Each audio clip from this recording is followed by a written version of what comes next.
तो आज हम इस वीडियो में प्रश्नावली 1.2 स्टार्ट करने जा रहे हैं। प्रश्नावली 1.2 स्टार्ट करने से पहले हम अपरिमेय संख्या के बारे में बताते हैं कि अपरिमेय संख्या होती क्या है। अपरिमेय संख्या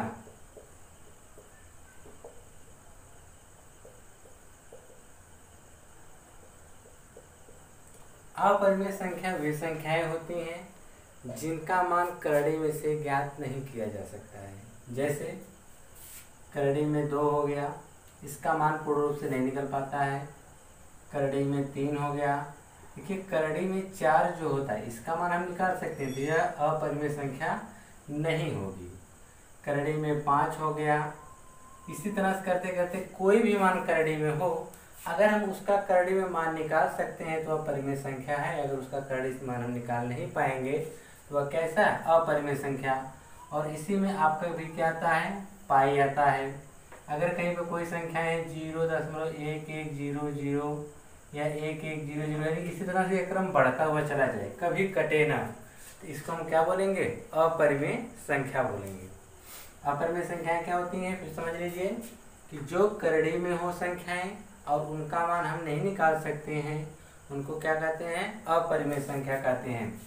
अब इसके बाद नंबर आता है वास्तविक संख्या।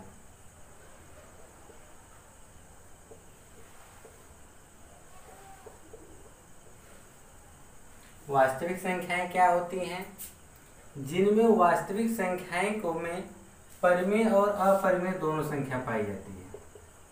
परिमेय संख्या और अपरिमेय संख्या।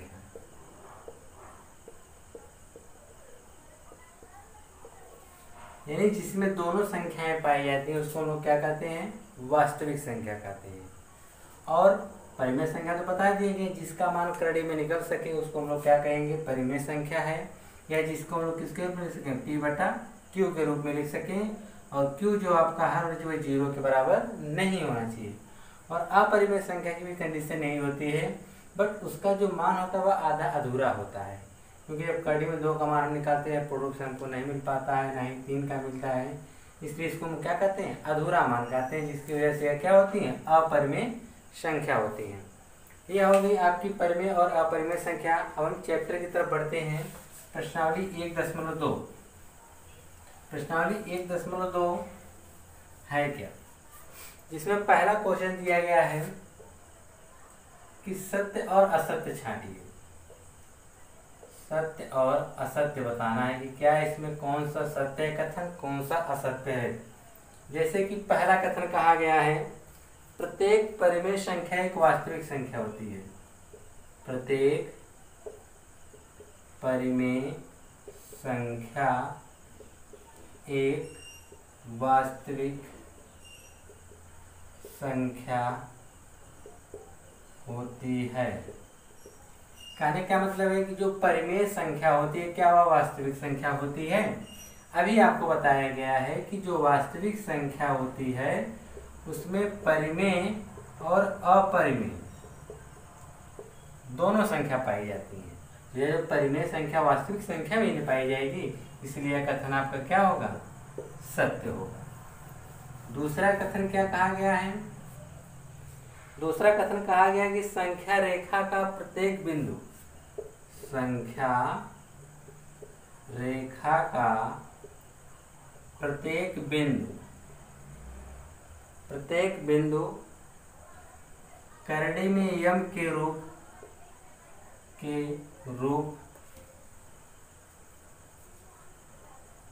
का होता है, जो भी हो। तो पूछ रहा है कि यहाँ पर यम एक प्राकृतिक संख्या है। यम एक कैसी संख्या है, प्राकृतिक संख्या है।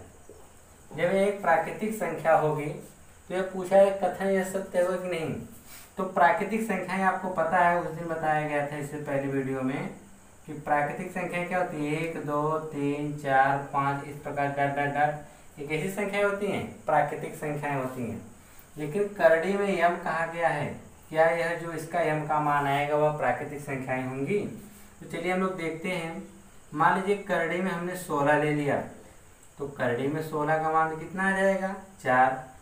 करड़ी में हमने 25 ले लिया, इसका मान कितना आ जाएगा 5।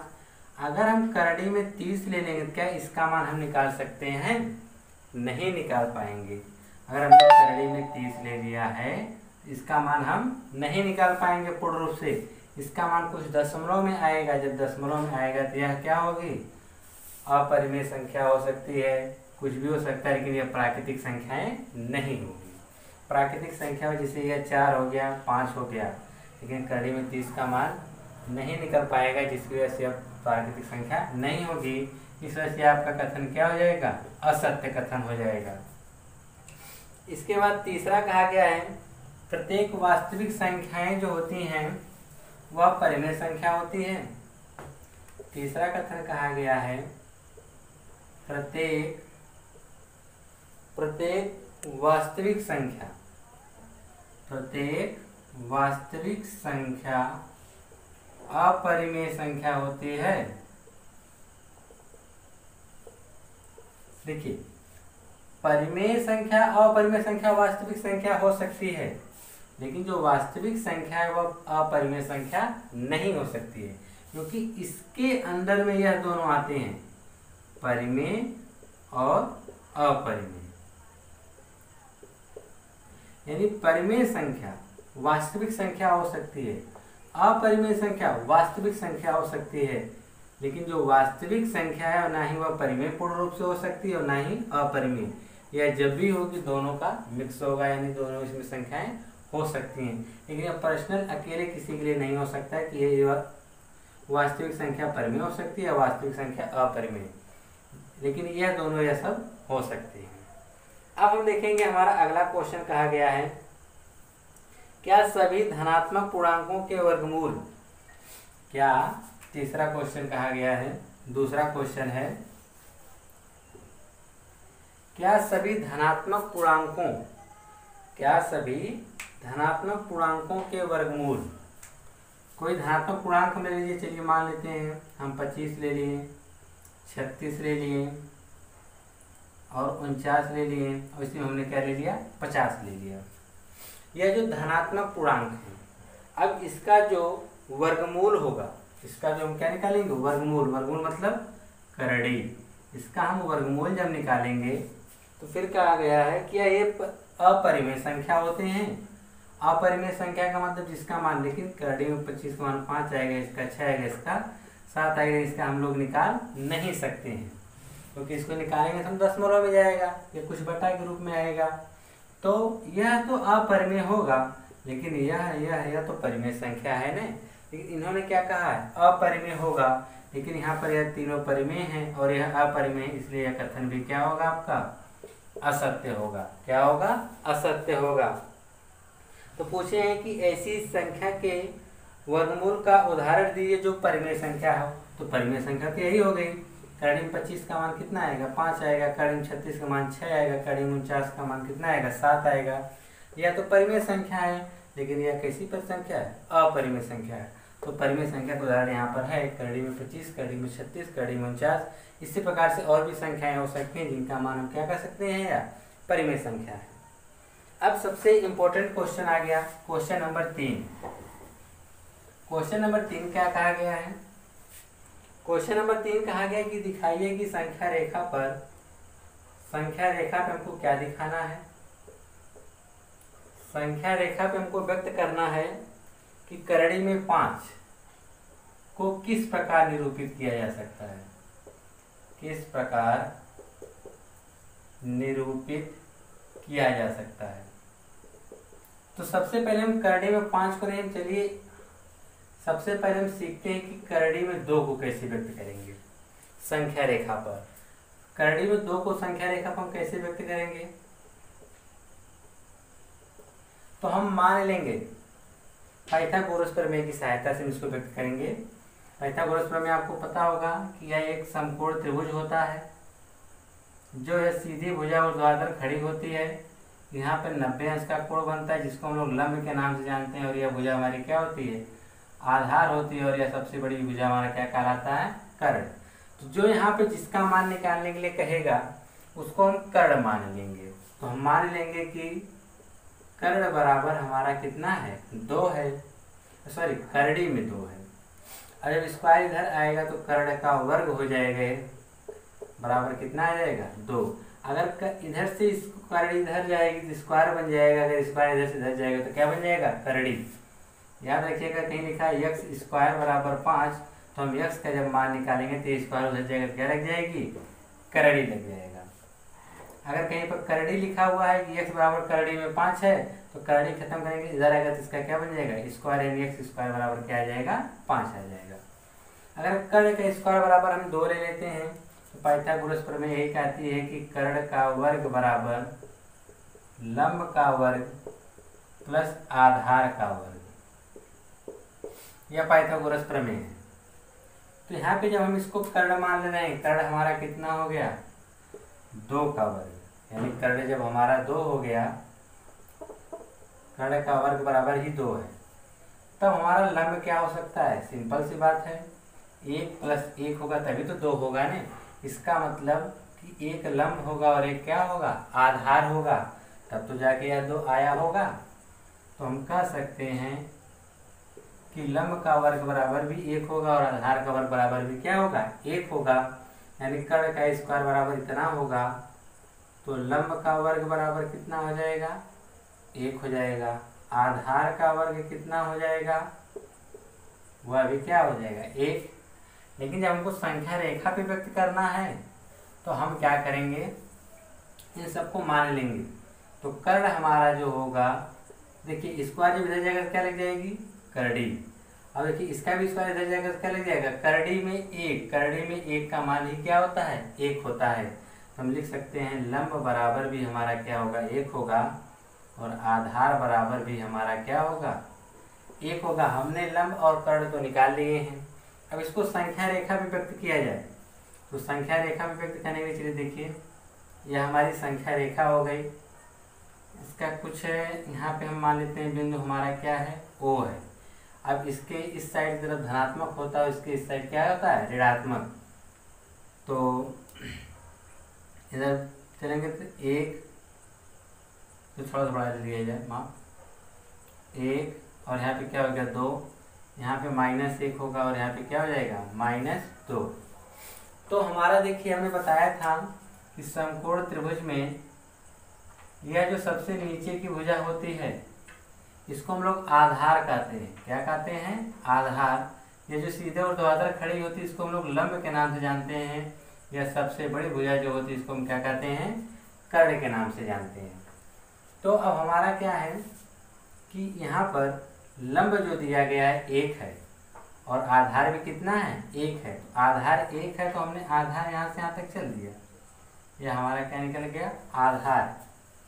अब उसके बाद लंब 1 है, लंब जो है तो सीधे ऊर्ध्वाधर यहाँ पर 90 अंश का कोण बनता है, तो हम यहाँ पे 90 अंश का कोण बनाएंगे और यहाँ पर एक सीधी रेखा ऐसे लेके जाएगी। वो भी कितनी की होनी चाहिए, लंब हमारा कितने होना चाहिए 1 ही होना चाहिए। जितना बड़ा यह होगा उतना बड़ा यह भी होना चाहिए। नहीं दोनों का माप 1-1 हो गया। तो हम यहाँ पे कोई बिंदु रख देंगे, जैसे मान लीजिए यहाँ से हमने O है, यहाँ हम A रख देते हैं और यहाँ पे हमने क्या नाम दे दिया B। अब O को B से हम मिला देंगे तो जो हमारा कर्ण होगा ये हमारा क्या हो जाएगा करड़ी में 2 और यह भी 1 है और यह भी 1 है। अब यहाँ तक समझ में आ गया हो तो देखिए हमने कर्ण का मान रख दिया, लंब का मान रख दिया और आधार का। अब संख्या रेखा पे कैसे व्यक्त करेंगे, हम गोला प्रकार की सहायता से यहाँ पे गोला प्रकार की नोक रखेंगे, पेंसिल यहाँ पर इसके बीच की दूरी नाप लेंगे। दूरी नापने के बाद ऐसे में क्या लगा देंगे चाप लगा देंगे। देखिए फिर से यहाँ पे गोला प्रकार की नोक और यहाँ पे पेंसिल की नोक, ये बीच की दूरी नाप लेंगे। बीच की दूरी नाप लेने के बाद O को केंद्र बनाकर ऐसे एक चाप लगाएंगे। ऐसे करते हुए जहाँ पे यह रेखा को काटेगी वहाँ पे हम मान लेंगे कि क्या होगा, यहाँ पे रेखा काट दी, मान लीजिए इस बिंदु का नाम रख देते हैं P और यहीं पे क्या होगा करड़ी में 2 होगा। यानी हमें संख्या रेखा पर जो हमारा करड़ी में 2 आएगा कहाँ पे आएगा इस बिंदु पर आएगा। तो उसी प्रकार से हम चलिए करड़ी में 5 को व्यक्त करते हैं। करड़ी में 5 को व्यक्त करने के लिए कैसे क्या करेंगे, देखिए जब करड़ी में 5 को व्यक्त करेंगे तो हम इसको क्या मान लेंगे, पहले कर्ण मान लेंगे। यानी कर्ण बराबर हमारा क्या हो जाएगा करड़ी में 5, तो कर्ण स्क्वायर इधर आएगा यानी कर्ण का वर्ग बराबर क्या बन जाएगा, 5 बन जाएगा।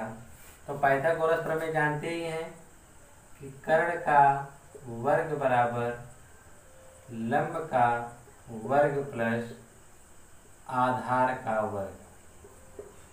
तो कर्ण का वर्ग बराबर कितना है, 5 बराबर। यह 5 आया कैसे होगा, तो यहाँ पे 5 आने की कई कंडीशन है। आप इसको 3 + 2 भी कर सकते हैं, 4 + 1 भी कर सकते हैं। तो यहाँ पे हम इस वाले मान को लेंगे। उसका रीजन क्या है, क्योंकि जब यह 4 आएगा करड़ी में तो 4 का मान हम आसानी से निकाल सकते हैं, जिसकी वजह से हमको यहाँ पे संख्या रेखा पर दर्शाने में क्या होगा, आसानी होगा। अगर हम इस वाले मान को लेते हैं तो करड़ी में 3 हमको निकालना पड़ेगा, फिर करड़ी में क्या निकालना पड़ेगा, 2 किसी निकालना पड़ेगा। तो हमारा क्वेश्चन लॉन्ग हो जाएगा। अगर हमको छोटा में और आसानी तरीके से लगाना तो हमको क्या लेना पड़ेगा, 4 और 1, क्योंकि 4 का मान आसानी से 2 हमको मिल जाएगा। तो हम इसको यहाँ पे कह सकते हैं, चाहे 4 लंब को मानिए चाहे आधार को। हम लोग लंब को मान लेते हैं 4, इसको क्या मान लेते हैं 1। तो इसको हम 4 नहीं मानेंगे, इसको हम 2 मान सकेंगे। क्या मानेंगे, 2। तो यहाँ पे इसको हम कह सकते हैं, चलिए लंब का स्क्वायर बराबर 4 हो गया, एक आधार का स्क्वायर हो गया, कितना है, हो गया 2।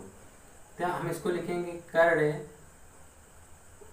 का वर्ग बराबर क्या हो गया, 5। तो कर्ण बराबर हमारा क्या हो जाएगा, करड़ी में 5, क्योंकि स्क्वायर हो जाएगा करड़ी लग जाएगी।